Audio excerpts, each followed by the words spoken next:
For centuries, people wrote timelines that were far too short. They believed Earth was young. They believed its story was simple.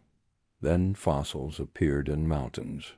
Rocks revealed clocks inside them. Physics rewrote the age of the sun. The result was clear.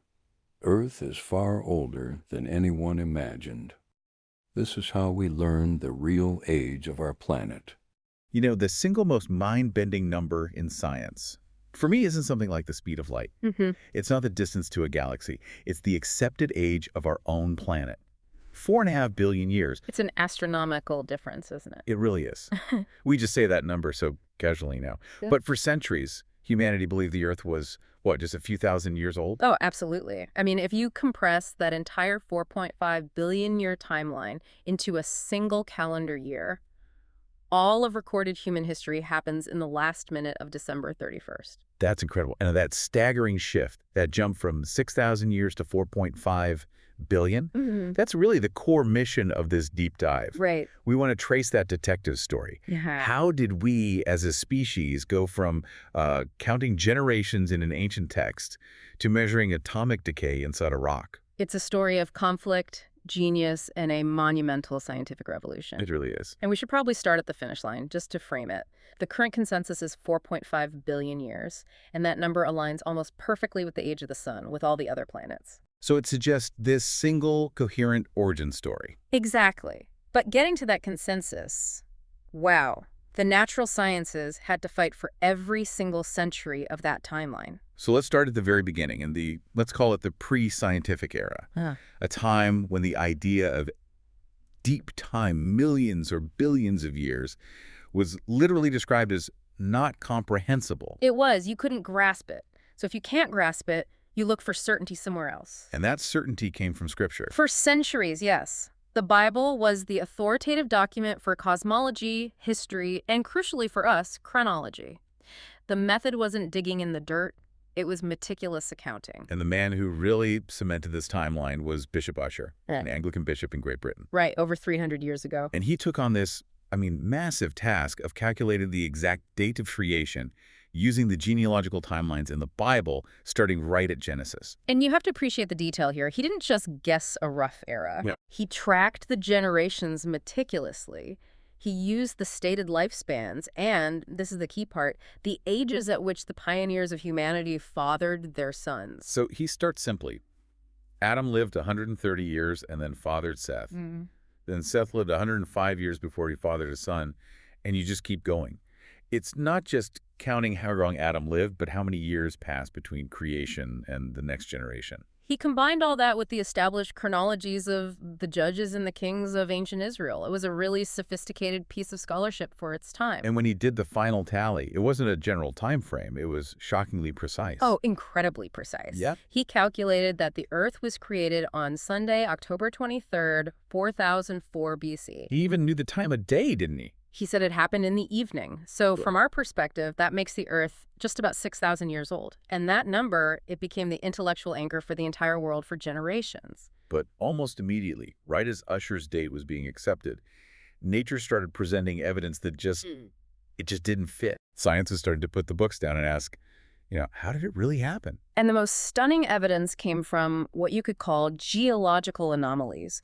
We're talking about the very beginnings of geology over 300 years ago, and naturalists were finding fossils in places that just defied a 6,000-year-old static world. Specifically ammonites. Yes. Can you imagine the shock of finding shells from marine, sea-dwelling creatures high up in the Himalayas? In a mountain range, it just doesn't make sense. If the world was created perfectly in a finished state 6,000 years ago, why would you find ancient sea creatures miles above sea level? It just shatters that idea of a fixed world. Completely. And this brings us to Robert Hooke, a real pioneer. If the fossils couldn't have been put there just 6,000 years ago, what was his revolutionary idea?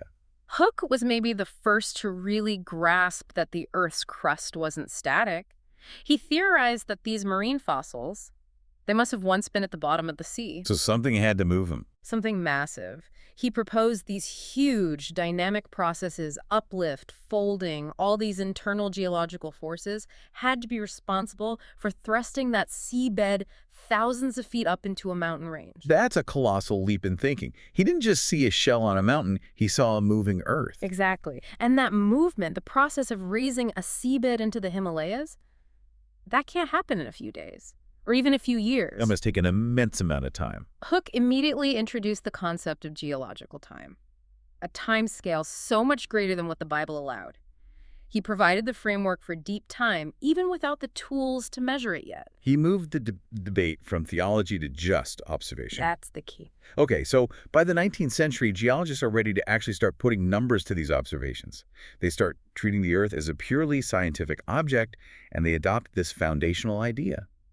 The principle of actualism. Or uniformitarianism, yeah. This is the principle that truly unlocked the millions of years. That's the core idea. It's simple, really. It just states that the processes we see shaping the Earth today, erosion, sedimentation, volcanoes, they also operated in the past and at pretty similar rates. The present is the key to the past. That's it.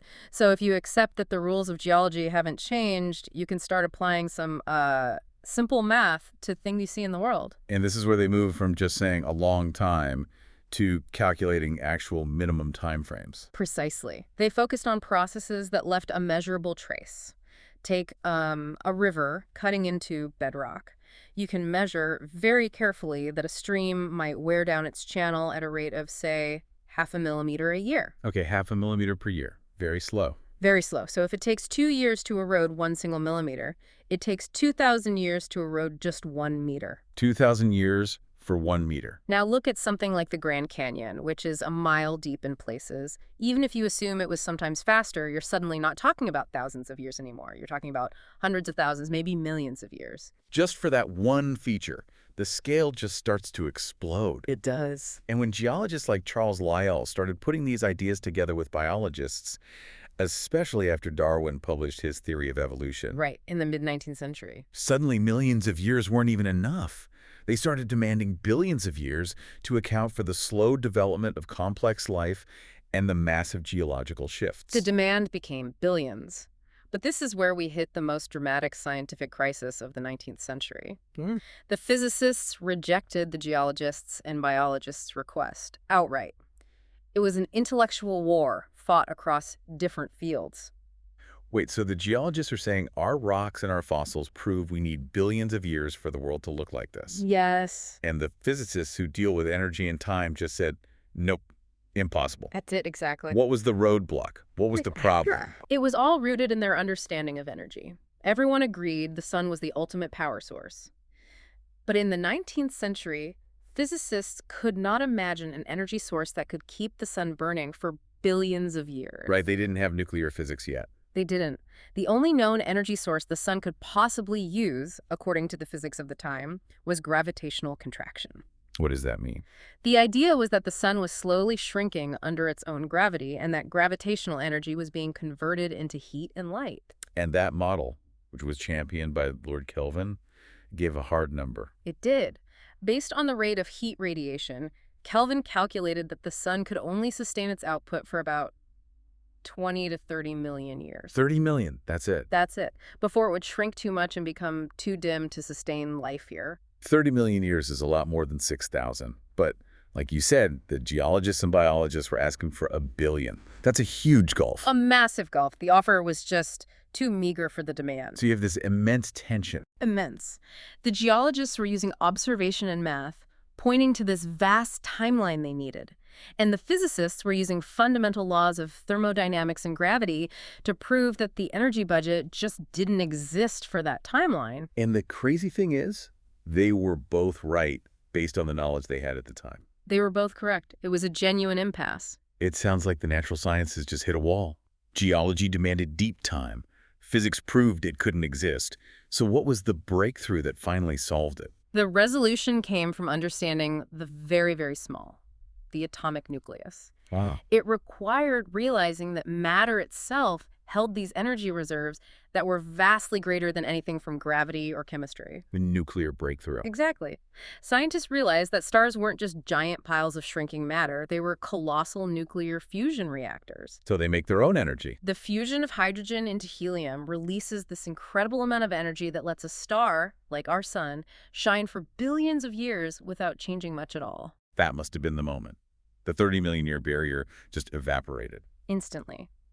And this new understanding of the atomic core, it didn't just give us the engine for the sun, it also gave us the ultimate clock for the Earth. The clock. This knowledge led directly to the development of using radioactive decay series to find the absolute age of materials. And that's the difference, right? Yeah. Looking at a river eroding rock gives you a minimum time frame, a relative age. Right. It tells you it's at least millions of years old. But radioactive decay gives you the hard absolute number.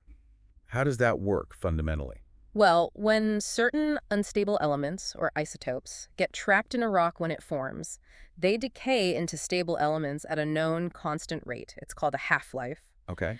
By measuring the ratio of the unstable parent element to the stable daughter product in a rock sample, you can calculate precisely how long that process has been going on. Basically, how long it's been since that rock solidified. Exactly. And the results from this must have been revolutionary. They were. Using this method, geologists found rocks that were hundreds of millions of years old. But to find the true, definitive age of the planet, that 4.5 billion year number, they had to turn their attention away from Earth. Wait, why away from Earth? Because our planet is just too dynamic. It's geologically active, volcanism, plate tectonics, erosion. These processes have relentlessly melted and recycled all the original rock that existed when the Earth first formed. So we can't find a pristine 4.5 billion-year-old rock on the surface. There isn't one. So you need a source of material that's solidified at the same time as the Earth, but hasn't been constantly churned up. Precisely. And that source is meteorites. Of course. Meteorites are basically pristine leftovers from the original solar nebula, the cloud of gas and dust that our whole solar system formed from. They're undisturbed material. So by dating the oldest meteorites we find, we get the birthday of the entire solar system. And we can establish the definitive timeline. That number is 4.567 billion years for the solar system's origin, and about 4.54 billion years for the Earth itself.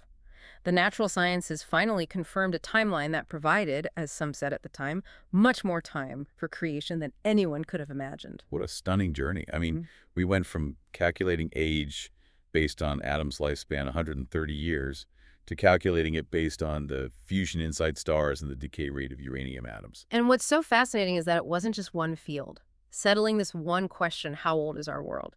It needed breakthroughs in geology to see the need for deep time, biology to reinforce that need through evolution, and then nuclear physics to finally provide both the energy source and the clock. So what does this all mean for you, the listener, now that we have this 4.5 billion year license for change? If we go back to that principle of actualism, the idea that these slow forces are still at work, Right. we established that it could take a river 1,000 years just to cut a single meter into rock. And this really raises an important point of perspective. When you realize that a process taking 1,000 years is considered fast on a 4.5 billion year timeline, how does that change how you view even the shortest geological events, like a single earthquake or sand dune forming? The scientific age of the Earth isn't just a number to memorize. It's permission to view everything you see, every mountain, every valley, not as a finished product, but as a single momentary snapshot of this unimaginably slow, continuous change. The next time you look at a landscape, just ask yourself what it might look like in 50 million years, which is just a blink of an eye in this profound geological timeline.